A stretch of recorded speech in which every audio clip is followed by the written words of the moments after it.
যারা ইনকিলাবী তাদেরকে সংসদে দিয়েছে, মন্ত্রণালয়ে দিয়েছে, যারা তাদের নির্বাচনে হেরে গিয়েছে তাদেরকে সিটি কর্পোরেশনের প্রশাসক বানিয়েছে। রাষ্ট্রের টাকা খরচ করে তারা নিজেদের নির্বাচনী পরিচালনা করছে। দেশের সকল প্রতিষ্ঠানকে তারা দলীয়করণ করছে। নির্বাচন কমিশন থেকে শুরু করে স্থানীয় সরকার সবকিছুতে দলীয় লোক বসিয়ে দুর্নীতি এবং লুটপাট শুরু করেছে। আপনারা দেখবেন সারা দেশে নিয়মিতকে মারধর করা হচ্ছে ফ্যামিলি কার্ডের জন্য। কারা মারধর করছে? ছাত্র দল, যুব দল এবং বিএনপির নেতা কর্মীরা। তার মানে ফ্যামিলি কার্ড, কৃষক কার্ড, যে কার্ডের রাজনীতি, সব কার্ড জনগণ পাচ্ছে না। কারা পাচ্ছে? তাদের সন্ত্রাসী বাহিনীরা, তাদের চাঁদাবাজ বাহিনীরা পাচ্ছে। এবং সেটার জন্য প্রশাসকদেরকে তারা চাপ দিচ্ছে, ইউনো ডিসিদেরকে তারা চাপ দিচ্ছে, তারা মারধর করছে। এই যখন দেশের পরিস্থিতি, জনগণ এই সরকারকে লাল কার্ড দেখিয়ে দিবে ইনশাআল্লাহ। আগামী স্থানীয় সরকারে দেখিয়ে দিবে, নির্বাচনে দেখিয়ে দিবে, এবং আগামীতে যে আন্দোলন আসছে সেই আন্দোলনও দেখিয়ে দিবে। আমরা একটা কথা স্পষ্ট ভাবে বলতে চাই, জাতীয় নাগরিক পার্টি এনসিপি দেশের পরিবর্তনের জন্য, সংস্কারের জন্য আমরা গণ-অভ্যুত্থানে অংশ নিয়েছিলাম এবং আমরা নির্বাচনে অংশ নিয়েছিলাম।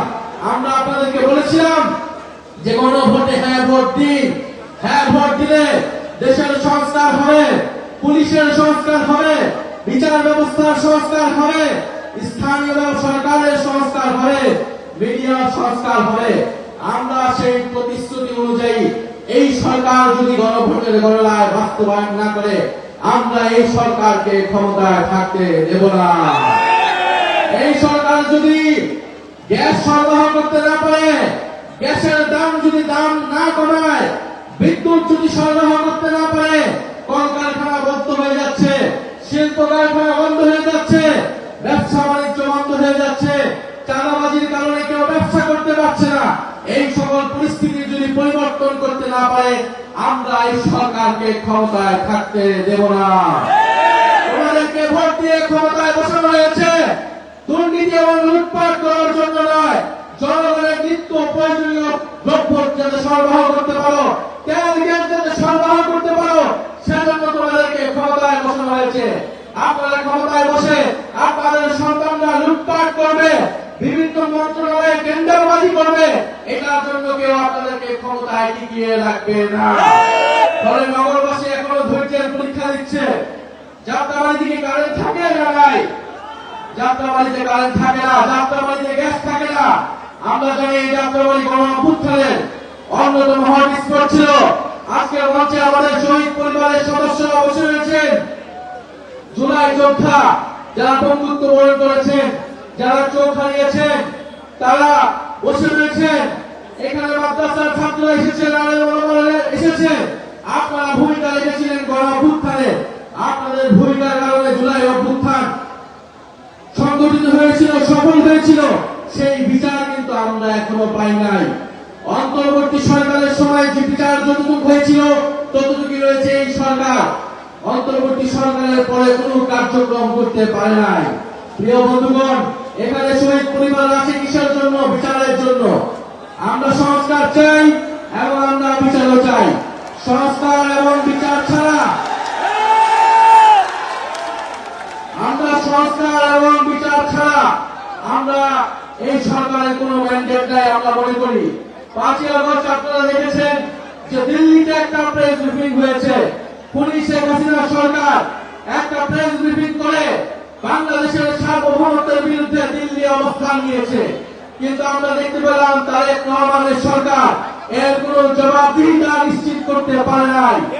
এবং যদি জবাবদিহিতা নিশ্চিত করতে না পারে, তাহলে তারেক রহমানের ভারত সফর কোনোভাবেই এদেশের জনগণ মেনে নেবে না।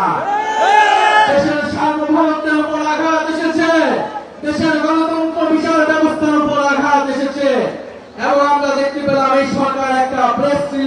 ছাড়া আর কিছুই করতে পারে নাই। ফলে আমরা স্পষ্টভাবে বলতে চাই, তারেক রহমানের হাতে বাংলাদেশের সার্বভৌমত্ব অক্ষুণ্ণ থাকতে পারছে না। তারা যে জাতীয়তাবাদের কথা বলে, সেই জাতীয়তাবাদের কথা বলে তারা সীমান্ত হত্যা বন্ধ করতে পারে নাই। তারা যদি এখন ভারতের সাথে আপোষ করে, তারা যদি ভারতে সফর করে, তার মানে দেশের জনগণ ভেবে নেবে যেই জাতীয়তাবাদের রাজনীতি জিয়াউর রহমান করেছে, যেই জাতীয়তাবাদের রাজনীতি বেগম জিয়া করেছে, সেই জাতীয়তাবাদের ধারক বাহক জনাব তারেক রহমান নন। বলে আমরা বলতে চাই, আজকের এই গণসমাবেশ থেকে যে জুলাই গণ অভ্যুত্থানের বিচার নিশ্চিত করতে হবে, খুনিদের বিচার নিশ্চিত করতে হবে, সংস্কার নিশ্চিত করতে হবে এবং অবিলম্বে বিদ্যুৎ দিতে হবে, বিদ্যুতের দাম কমাতে হবে, গ্যাসের দাম কমাতে হবে এবং চাল ডাল সহ নিত্য প্রয়োজনীয় দ্রব্যমূল্যের দাম কমাতে হবে। কিভাবে কমাবেন আমরা জানি না, কোনো অজুহাত দেওয়া চলবে না। আপনাদেরকে হয় ক্ষমা চাইতে হবে, নয় সেগুলোর দাম কমাতে হবে। কারণ নির্বাচনের আগে আপনারা প্রতিশ্রুতি দিয়েছেন, আপনারা তেলের দাম, বিদ্যুতের দাম আপনারা কমাবেন এবং বিদ্যুৎ সরবরাহ নিশ্চিত হবে। ফলে আমরা আজকের সমাবেশ থেকে আমরা বলতে চাই যে এখানে আমাদের ইসলাম ভাই আছেন, তার নেতৃত্বে ঢাকা মহানগর দক্ষিণ এনসিপি এগিয়ে যাচ্ছে আমাদের আসিফ মাহমুদ, যিনি জাতীয় নাগরিক পার্টি মহানগর দক্ষিণের সকল নেতা কর্মীবৃন্দ এবং সাংবাদিক বন্ধুগণ, আসসালামু আলাইকুম। এই যাত্রাবাড়ি যেখানে আমরা দাঁড়িয়ে আছি, এই যে শহরে আমরা দাঁড়িয়ে আছি, এই শহর একজন শহীদের নামে। আশেপাশের প্রত্যেকটা অলিগলিতে আপনারা প্রতিরোধ করেছিলেন। গণঅভ্যুত্থানের সময় আমার বাবা ছিল কাজলায়, আমি নিজের চোখে 17 জুলাই থেকে দেখেছি যে এখানে মাদ্রাসা শিক্ষার্থীরা, সাধারণ জনগণ, আমাদের অভিভাবকরা কিভাবে প্রতিরোধ করেছিলেন, কিভাবে দখলে গেছিলেন। যখন ইন্টারনেট বন্ধ করে দিয়ে সময় গণহত্যা চালানো হলো, আমরা ঘুম অবস্থায় ছিলাম, তখন বের হয়েছে জানতে পারলাম শেখ হাসিনার সরকার সারা দেশ নিয়ন্ত্রণ নিতে পারলেও এই যাত্রাবাড়িকে কিন্তু আপনারা নিয়ন্ত্রণ নিতে দেন নাই। এই যাত্রাবাড়ি জুলাই গণঅভ্যুত্থানে সর্বপ্রথম স্বাধীন হওয়া অঞ্চল। আগামী দিনেও এই যাত্রাবাড়ি আমাদের গণভোটের রায় বাস্তবায়ন সহ এই দেশের মানুষের জন্য গণতান্ত্রিক নয়, রাজনৈতিক নয়, গুরুত্বপূর্ণ ভূমিকা রাখবে, এটা আমাদের বিশ্বাস। বন্ধুগণ, আমরা গত 5 মাস ধরে একটা নতুন সরকার দেখছি। এর আগে প্রায় 1.5 বছর ধরে আমাদের প্রতিদিন শুনতে হয়েছে যে নির্বাচন হলে নাকি সবকিছু ঠিক হয়ে যাবে। আমাদেরকে আরো শুনতে হয়েছে যাদের কাছে ভাব নাই তারা সংস্কারের কি বুঝবে, তো তারা নাকি ক্ষমতায় আসলে আমাদের পেটে ভাত থাকবে, তারপরে মানুষজন ভালোভাবে থাকবে, তারা ক্ষমতায় আসলো। আজকে 5 মাস শেষ, 6 মাস হলো। আপনার শেষ দিকে দেখেন এখন সংস্কার তো নাই, ছোট মিনিট এগুলো ঢুকতে দেন না। তারা যে পেটে ভাতের কথা বলতো, আলহামদুলিল্লাহ তারা সরকার এবং করেছি, আপনাদের কাছে সহযোগ নাই। আমরা আজকে এই 15 মাস আগে একটা নিউজ দেখতেছিলাম। আমরা তো অন্তর্বর্তী সরকারের সঙ্গে যে শুরু করেছে আমাদের বিভিন্ন অভিনব কৌশল, অভিনব উপায় শুনছি, নিউজ দেখছি। আজকে আসলে একটা নিউজ দেখছিলাম, আপনারাও দেখেছেন সম্ভবত, যে কোনো একটা গ্রামে জমিতে গরু মহিষ চড়াইতে হইল। গরু মহিষ কি ঘাস খাওয়ায় না? চড়াইতে হইল, ছাত্রদেরকে চাকরি দিতে হয়। যারা মির্জাফর ইসলাম আলমগীর, তিনি সম্ভবত রাষ্ট্রপতি হবেন, তিনি নির্বাচনের আগে বলেছিলেন যে তারা ক্ষমতায় আসলে বছরে 1 কোটি কর্মসংস্থান তৈরি করা হবে। তো তারা কিন্তু তাদের কথা রেখেছেন, বছরে 6 মাস হয় নাই, কিন্তু ছাত্রদলের যুবদলের বিএনপির অলরেডি চাঁদাবাজির মাধ্যমে 50 লাখ কর্মসংস্থান নিশ্চিত হয়ে গেছে। চাঁদাবাজি করে তাদের ফ্যামিলি চলতেছে, তাদের পেট চলতেছে, সাধারণ মানুষ যা করে যায়। আমরা স্থানীয় সরকার নির্বাচনের কথা শুনছি, প্রায় 6 মাস হয়ে গেল, এখন আমরা কোনো ডেট পাইনি, কিন্তু আমরা শুনছি যে সামনে ইউনিয়ন পরিষদ থেকে শুরু করে স্থানীয় সরকার নির্বাচন হবে। আমরা আশা করেছিলাম জুলাই সনদ অনুযায়ী, গণভোটের রায় অনুযায়ী সংস্কারের মাধ্যমে নির্বাচন কমিশন সহ রাষ্ট্রীয় প্রতিষ্ঠানগুলোকে শক্তিশালী করার পরে এই নির্বাচনগুলো সংগঠিত হবে। তাহলে আমরা একটা লেভেল প্লেইং ফিল্ড আশা করতে পারতাম। দেখেন, রাষ্ট্রপতি নির্বাচন হবে, জুলাই সনদে বিএনপিও কিন্তু স্বাক্ষর করে এসেছে। সেখানে বলা আছে রাষ্ট্রপতি নির্বাচনের 70 বছর কার্যকর থাকবে না।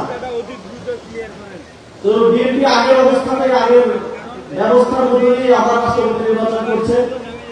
এখানে একটা আইওয়াস হচ্ছে, সবার সাথে নির্বাচন হবে, ভোট হবে, কিন্তু সরকার দলের 213 জন এমপি তারা কিন্তু দলের বাইরে, দল যাকে ঠিক করে দিবে তাদের ভোট দিতে পারবে না, ভোট দিতে তাদের সংসদ সদস্য পদ থাকবে না। আমরা চেয়েছিলাম এবং জুলাই সনদে সবাই এগ্রি করেছেন যে রাষ্ট্রপতি নির্বাচনে 70 অনুচ্ছেদ কার্যকর হবে না এবং এমপিরা যে কাউকে ভোট দিতে পারবে।